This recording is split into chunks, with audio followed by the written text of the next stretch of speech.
দেখেছি যে এই কাউন্সিলকে সফল করার জন্য ধীরে ধীরে বিভিন্ন পদক্ষেপ গ্রহণ করার মাধ্যমে আজ এই পর্যায়ে এসে আমরা দাঁড়িয়েছি। এখানে আমার পূর্ববর্তী বক্তাগণ বেশ কয়েকজন তাদের বক্তব্যে ওনারা উল্লেখ করেছেন যে এই কাউন্সিল করার অর্থই কিন্তু থেমে থাকবে না দল, বরং এই কাউন্সিলের মাধ্যমে আজকে যারা দায়িত্বপ্রাপ্ত হবেন আগামী সাংগঠনিক মেয়াদ পর্যন্ত, তারা দলকে এগিয়ে নিয়ে যাবেন, তারা দলকে আরো সুসংগঠিত করবেন। তারা দলের বিভিন্ন নীতি আদর্শ, দলের কর্মসূচি, আমাদের এই দলের কর্মসূচি আগামী দিনে সাধারণ মানুষ, যশোরের বিভিন্ন পথে প্রান্তরে বিভিন্ন প্রান্তিক মানুষের কাছে পৌঁছে দিবেন। কোন কথাগুলো পৌঁছে দিবেন? বিগত 16 থেকে 17 বছর স্বৈরাচার যে ছিল, যেই স্বৈরাচার পালিয়ে গিয়েছে জনগণের অভ্যুত্থানের মাধ্যমে, সফল অভ্যুত্থানের মাধ্যমে, যে স্বৈরাচার, খুনি লুটেরা স্বৈরাচার এই দেশ থেকে পালিয়ে যেতে বাধ্য হয়েছে, সেই স্বৈরাচার যখন অস্ত্রের জোরে জোর করে ক্ষমতা দখল করে রেখেছিল, তারা কিভাবে বিএনপি সহ বিভিন্ন রাজনৈতিক দলের নেতাকর্মী যারা গণতন্ত্রের পক্ষে কথা বলেছিল, দেশের মানুষের অধিকারের পক্ষে কথা বলেছিল, দেশের মানুষের কথা বলার অধিকারের পক্ষে কথা বলেছিল, যারা দেশের মানুষের ধন সম্পদ যে স্বৈরাচার লুটতরাজ করেছে সেই লুটতরাজের বিরুদ্ধে কথা বলেছিল, এবং এই কথাগুলো বলার ক্ষেত্রে, জনগণের অধিকার আদায়ের ক্ষেত্রে কিভাবে বিএনপি সহ বিভিন্ন রাজনৈতিক দলের নেতৃবৃন্দ নির্যাতিত হয়েছে, অত্যাচারিত হয়েছে, এই কথাগুলো যেমন আমরা তুলে ধরেছি অতীতে, এই কথাগুলো যেমন আমরা আগামী দিনেও তুলে ধরব, একইভাবে এর পাশাপাশি আমরা তুলে ধরব বাংলাদেশ জাতীয়তাবাদী দল এই দেশের কৃষককে নিয়ে কী ভাবে এবং কৃষককে নিয়ে সে তার কী পরিকল্পনা, সেই কথাগুলো আমরা তুলে ধরব। বাংলাদেশ জাতীয়তাবাদী দল বিএনপি, আপনাদের প্রিয় দল, বাংলাদেশের নারী সমাজের উন্নয়নের জন্য, ক্ষমতায়নের জন্য কি চিন্তা করে, কি পরিকল্পনা গ্রহণ করে, সেই কথাগুলো আমরা তুলে ধরব জনগণের কাছে।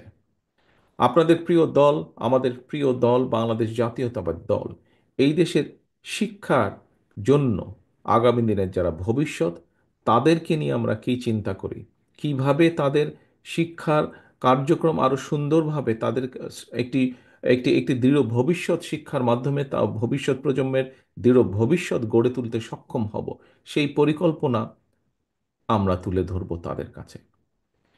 প্রিয় সহকর্মীবৃন্দ, বাংলাদেশ দল এমন একটি রাজনৈতিক দল যে দলটি অতীতে বিভিন্ন সময় বাংলাদেশের জনগণের সমর্থন নিয়ে এই দেশ পরিচালনা করেছে, এবং আমরা দেখেছি প্রতিবার যখন বাংলাদেশ জাতীয়তাবাদী দল দেশ পরিচালনা করেছে, প্রতিবার আমরা চেষ্টা করেছি দেশের মানুষের সমস্যার সমাধানগুলো করার জন্য।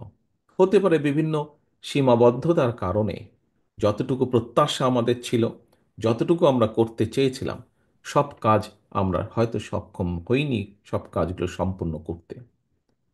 সেজন্যই আমরা বিভিন্ন সময় বিভিন্ন পরিকল্পনা গ্রহণ করেছি। আপনারা দেখেছেন এই মুহূর্তে এই মুহূর্তে দলের পক্ষ থেকে আমরা 31 দফার একটি পরিকল্পনা দিয়েছি রাষ্ট্রকে পুনর্গঠন করার জন্য। কেন এই রাষ্ট্রকে পুনর্গঠন করার প্রশ্নটি আসলো? প্রিয় সহকর্মীবৃন্দ, প্রিয় কাউন্সিলরবৃন্দ, একটু আগে বিভিন্ন জন যারা বক্তব্য রেখেছেন মঞ্চে, আপনারা নিশ্চয়ই শুনেছেন, খেয়াল করেছেন, তাদের বক্তব্যে খুব সুন্দরভাবে ফুটে উঠেছে কিভাবে এই যে বিগত স্বৈরাচার, তারা কিভাবে বাংলাদেশের প্রতিটি প্রতিষ্ঠানকে, বাংলাদেশের অর্থনীতি বলেন, বাংলাদেশের বিচার ব্যবস্থা বলেন, বাংলাদেশের প্রশাসন বলেন, বাংলাদেশের শিক্ষা ব্যবস্থা বলেন, স্বাস্থ্য ব্যবস্থা বলেন, প্রত্যেকটি ক্ষেত্রকে কিভাবে তারা ধ্বংস করে দিয়েছিল। এবং এই অবস্থা করেছিল বলেই দেশের মানুষের উন্নয়নের জন্য, দেশকে সামনে এগিয়ে নিয়ে যাওয়ার জন্যই রাষ্ট্রের বিভিন্ন কাঠামোর পুনর্গঠন প্রয়োজন। এবং এর উপরে ভিত্তি করেই, এই কারণেই আমরা আজ থেকে বাংলাদেশ জাতীয়তাবাদী দল প্রায় 2.5 বছর আগে 31 দফা আমরা জাতির সামনে উপস্থাপন করেছি। প্রিয় সহকর্মীবৃন্দ, আজকে আমরা বিভিন্ন মানুষের কাছে বিভিন্ন সংস্কার প্রস্তাবের কথা শুনতে পাই। দিতেই পারেন বিভিন্ন মানুষ বিভিন্নভাবে যারা দেশ নিয়ে চিন্তা করেন, দেশের কথা ভাবেন, মানুষের কথা ভাবেন, অবশ্যই প্রতিটি মানুষের অধিকার আছে দেশের জন্য, দেশের মানুষের জন্য কী চিন্তা ভাবনা সেগুলো উপস্থাপন করার জন্য মানুষের সামনে। এখানেই পার্থক্য। অন্য যতগুলো মানুষ আজ সংস্কারের কথা বলছেন, সংস্কার বিষয়ে কথা বলছেন, তাদের সাথে বিএনপির পার্থক্যটা এখানেই। কোথায়? বিএনপি স্বৈরাচার যখন অস্ত্রের জোরে ক্ষমতা দখল করে রেখেছিল, যখন মানুষকে, আমাদের শত শত নেতাকর্মীকে গুম খুনের মাধ্যমে, গুম খুন করার মাধ্যমে ক্ষমতা ধরে রেখেছিল, যখন দেশের লক্ষ লক্ষ মানুষের উপর অত্যাচার নির্যাতন চালিয়ে মানুষের ভোটের অধিকারকে হরণ করে ক্ষমতা দখল করে রেখেছিল, তখন তার সেই রক্তচক্ষুকে উপেক্ষা করে বাংলাদেশ জাতীয়তাবাদী দল দেশের মানুষের সামনে ৩১ দফা উপস্থাপন করেছে। সেই স্বৈরাচারের চোখ রেখে বাংলাদেশ জাতীয়তাবাদী দল বলেছে, তোমরা দেশকে ধ্বংস করেছ, আমরা দেশকে পুনর্গঠন করতে চাই। প্রিয় সহকর্মীবৃন্দ, সেই সময় আমরা, আমাদের পাশে, আমাদের সাথে কিছু রাজনৈতিক দল ছিলেন, আন্দোলন অংশগ্রহণ করেছিলেন বাংলাদেশের গণতান্ত্রিক কতগুলো রাজনৈতিক দল। সেই দলগুলোকে আমরা সাথে পেয়েছিলাম, তাদের সাথে আলোচনা করে, তাদেরকে সাথে নিয়ে আমরা ৩১ দফা উপস্থাপন করেছিলাম। আজ আমরা অনেক ব্যক্তির কাছেই অনেক কথা, বড় বড় সুন্দর সুন্দর কথা শুনতে পাচ্ছি আমরা, অনেকের অনেক সুন্দর সুন্দর কথা আমরা দেখতে পাচ্ছি পত্রিকার মাধ্যমে, মিডিয়ার মাধ্যমে। কিন্তু সেদিন এইসব ব্যক্তির কাছ থেকে আমরা কোনো সংস্কারের কোনো কথা শুনতে পারিনি। কিন্তু সেদিন একমাত্র আপনাদের দল, আপনাদের এই প্রিয় দল বাংলাদেশ জাতীয়তাবাদী দল, সেই স্বৈরাচারের রক্তচক্ষুকে উপেক্ষা করে দেশ পুনর্গঠনের কথা বলেছে। প্রিয় সহকর্মীবৃন্দ, এর থেকে একটি কথা প্রমাণিত হয় যে বাংলাদেশ জাতীয়তাবাদী দলের প্রত্যেকটি সৈনিক, প্রত্যেকটি কর্মী দৃঢ়ভাবে আমরা বিশ্বাস করতাম যে জনগণকে সাথে নিয়ে জনগণের যে আন্দোলন, সেই আন্দোলন অবশ্যই সফল হবে। এবং এই দৃঢ় বিশ্বাস ছিল বলেই, আমাদের ভিতরে এই দৃঢ় বিশ্বাস ছিল বলেই আমরা আজ থেকে ২.৫ বছর আগে সংস্কার প্রস্তাব উপস্থাপন করেছিলাম, করতে আমরা সক্ষম হয়েছিলাম। কারণ আমাদের দৃঢ় বিশ্বাস ছিল যে স্বৈরাচারের পতন হবে, এটি একটি। এবং আমরা সবসময় দৃঢ়ভাবে বিশ্বাস করি যে বাংলাদেশ জাতীয়তাবাদী দল, বিএনপির মূল লক্ষ্য এবং উদ্দেশ্যই হচ্ছে জনগণ এবং বাংলাদেশ, বাংলাদেশের জনগণ এবং বাংলাদেশ। আমাদের মূল লক্ষ্য, আমাদের রাজনীতির মূল লক্ষ্য হচ্ছে বাংলাদেশ এবং বাংলাদেশের জনগণ। সেজন্যই আমরা আজ থেকে সবার আগে উপস্থাপন করেছিলাম কিভাবে আমরা রাষ্ট্রকে মেরামত করতে চাই, রাষ্ট্র কাঠামোকে মেরামত করতে চাই, কিভাবে ভেঙে পড়া প্রতিটি প্রতিষ্ঠানকে আবার মেরামত করতে চাই, এবং যে রাষ্ট্র কাঠামো মেরামতের মাধ্যমে দেশ এগিয়ে যাবে, দেশের পুনর্গঠন হবে, বা দেশের মানুষের ভাগ্যের পরিবর্তন হবে। প্রিয় সহকর্মীবৃন্দ,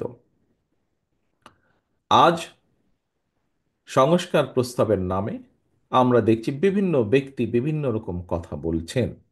বলতেই পারেন বিভিন্ন ব্যক্তি, তাতে কোনো সমস্যা নেই। কিন্তু আমাদের কাছে মূল লক্ষ্য হলো, আগেই বলেছি, যে ভেঙে পড়া রাষ্ট্রীয় কাঠামোকে পুনর্গঠন করা। আমাদের কাছে মূল লক্ষ্য হলো এই দেশের মানুষের ভাগ্যের পরিবর্তন। অর্থাৎ আজ সারা দেশে লক্ষ লক্ষ বেকার, প্রায় কোটির কাছাকাছি শিক্ষিত, অল্প শিক্ষিত, অজ্ঞ শিক্ষিত, যেভাবেই বলি, বেকারদের কর্মসংস্থান।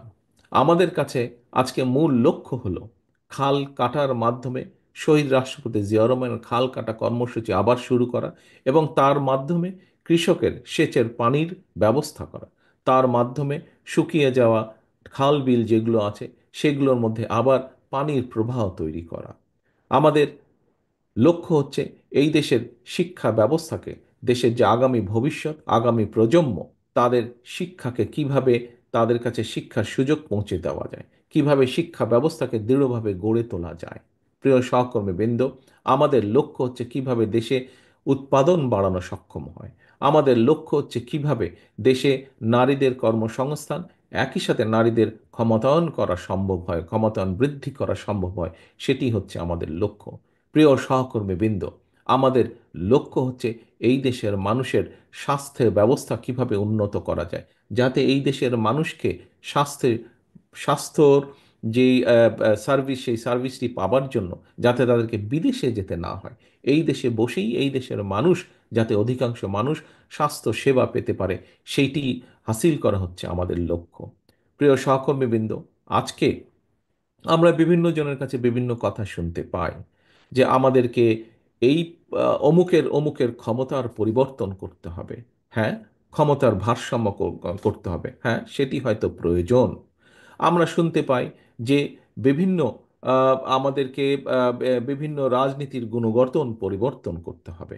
অবশ্যই গুণগত পরিবর্তন আমাদেরকে করতে হবে। আমি যারা গুণগত পরিবর্তনের কথা বলেন তাদেরকে আমি বলবো, আজকে যশোর জেলা বিএনপির সম্মেলনে আসুন এবং এই সম্মেলন দেখে নিশ্চয়ই আপনারা বুঝতে সক্ষম হবেন যে রাজনীতির যে গুণগত পরিবর্তন, সেই পরিবর্তন যশোর জেলা বিএনপি সহ বাংলাদেশ জাতীয়তাবাদের দলের বিভিন্ন বিভিন্ন ইউনিটে এই পরিবর্তন আনার সবচেয়ে যে উদ্যোগ, সেটি বিএনপি গ্রহণ করেছে। নিশ্চয়ই আপনারা দেখেছেন, নিশ্চয়ই আপনারা দেখেছেন বিএনপি একটি বিশাল দল। সমগ্র বাংলাদেশের মানুষ জানে বিএনপি একটি বিশাল দল। স্বৈরাচার সরকারের সময় যে খুনি স্বৈরাচার যারা পালিয়ে গেছে এই দেশ থেকে, তাদের সময়ে বিএনপির লক্ষ লক্ষ নেতাকর্মীর নামে মিথ্যে গায়েবী মামলা দেওয়া হয়েছিল।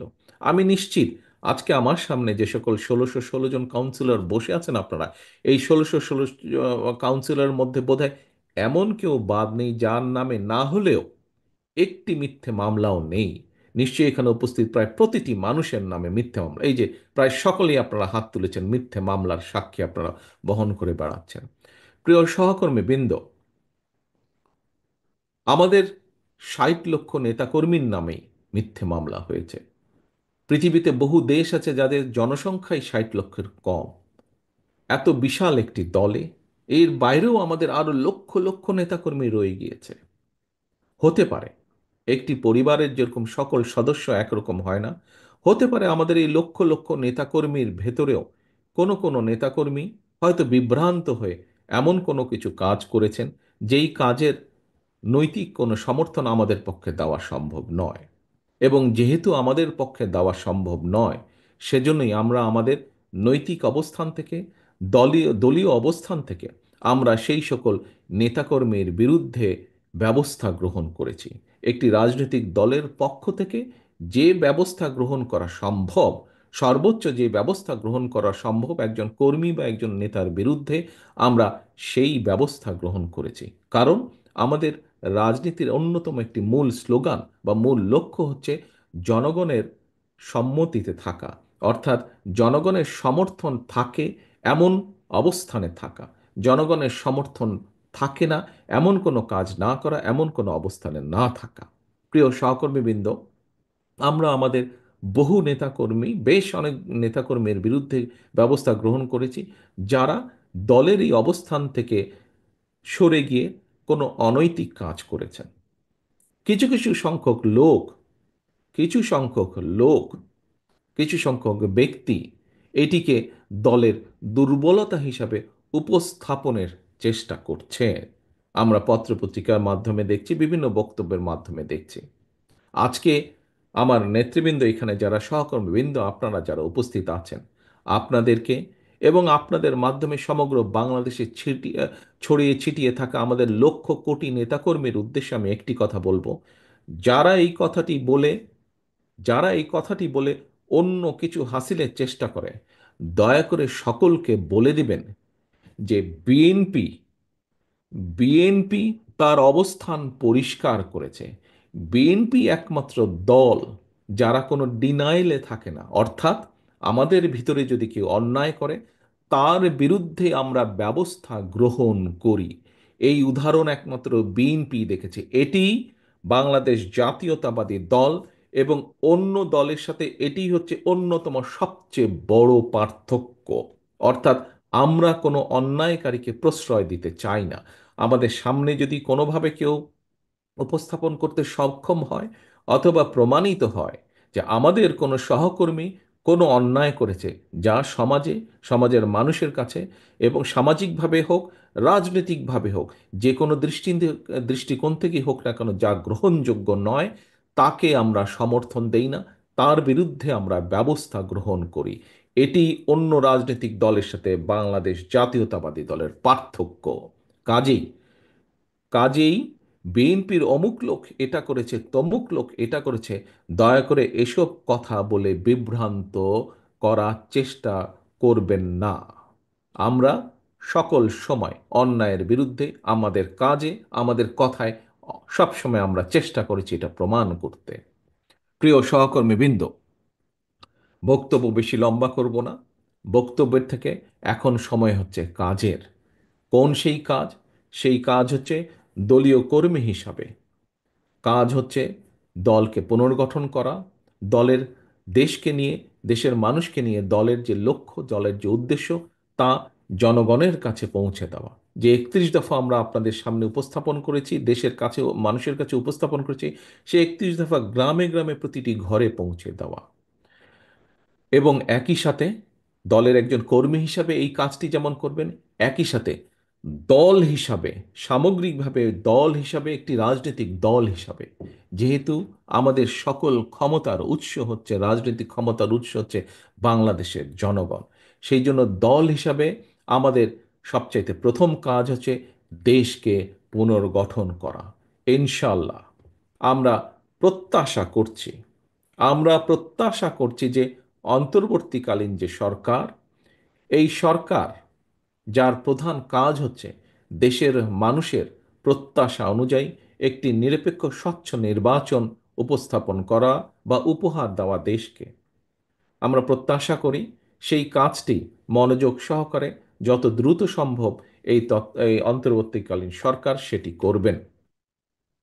এবং সেই নির্বাচনের মাধ্যমে বাংলাদেশ জাতীয়তাবাদী দল এই দেশের মানুষের সমর্থন নিয়ে সরকার গঠনে সক্ষম হলে, একটি রাজনৈতিক দল হিসাবে আমাদের সবচাইতে প্রথম এবং সবচাইতে জরুরি, সবচাইতে মূল্যবান কাজ হচ্ছে দেশকে পুনর্গঠন করা। প্রিয় সহকর্মীবৃন্দ, আজ এই কাউন্সিলের মাধ্যমে আমরা যেরকম দলকে পুনর্গঠিত করব, আসুন আমরা আজকে এখানে শপথ গ্রহণ করি, এখানে আমরা প্রতিজ্ঞাবদ্ধ হই যে ইনশাল্লাহ আগামী দিনে বাংলাদেশের মানুষের সমর্থন নিয়ে বাংলাদেশ জাতীয়তাবাদী দল সরকার গঠন করতে সক্ষম হলে আমাদের সবচেয়ে প্রথম যেই কাজটি হবে, বাংলাদেশ নামক আমাদের যে প্রিয় মাতৃভূমি, এই মাতৃভূমিকে পুনর্গঠন করা, একে, এর সকল রাষ্ট্র কাঠামোকে আমাদেরকে মেরামত করা। এটিই হবে আমাদের প্রতিজ্ঞা, এটিই হবে আমাদের প্রত্যাশা আজকের এই সম্মেলনে। পরিশেষে আমি আবারও এই সম্মেলনের সফলতা কামনা করে এবং এই সম্মেলনকে সফল করার জন্য অধ্যাপক নার্গিস বেগম সহ প্রতিটি নেতাকর্মী যারা অক্লান্ত পরিশ্রম করেছেন, কেন্দ্রীয় নেতৃবৃন্দ থেকে শুরু করে আমার ইউনিয়ন গ্রাম লেভেল পর্যন্ত যে সকল নেতা, কর্মীবৃন্দ, সহকর্মীবৃন্দ অক্লান্ত পরিশ্রম করেছেন, তাদের সকলকে আন্তরিকভাবে ধন্যবাদ এবং শুভেচ্ছা জানিয়ে আমার বক্তব্য শেষ করছি।